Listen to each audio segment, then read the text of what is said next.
মঙ্গলবার বাংলাদেশে নতুন সরকার গঠন হবে, তবে এখনো চূড়ান্ত নয় দেশের 23তম রাষ্ট্রপতির নাম। ইউনূস কি হবেন বিএনপি সরকারের রাষ্ট্রপতি? রাষ্ট্রপতি হিসেবে মির্জা ফখরুলের নামও আলোচনায় সামনে আসছে। মঙ্গলবার বাংলাদেশে নতুন সরকার গঠন, দীর্ঘ রাজনৈতিক টানাপোড়েন এবং তারপর বিপুল ভোটে জয়লাভ করে বাংলাদেশ ন্যাশনালিস্ট পার্টি বা বিএনপি। তবে এখনো পর্যন্ত দেশের 23তম রাষ্ট্রপতির নাম চূড়ান্ত হয়নি। ইউনূস কি হবেন বিএনপি সরকারের রাষ্ট্রপতি, নাকি পাশাপাশি নাম আসছে মির্জা ফখরুলেরও?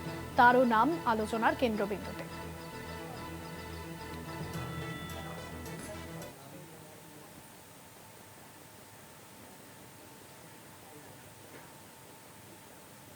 অবশ্যই একটা পরিকল্পনা থাকলে রাষ্ট্রপতি, উপরাষ্ট্রপতি, প্রধানমন্ত্রী তো আমরা জানি, বা মন্ত্রী পরিষদ, এগুলো তো কিছু ফ্রেমওয়ার্ক থাকে সাধারণত।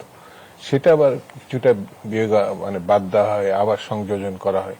এসব এটা সরকারের জন্য হোমওয়ার্ক যাকে বলে। তো এগুলো তো আলোচনা ওই লেভেলে থাকে। যখন যেটা প্রকাশযোগ্য তখন ততটুকুই বলা হয়।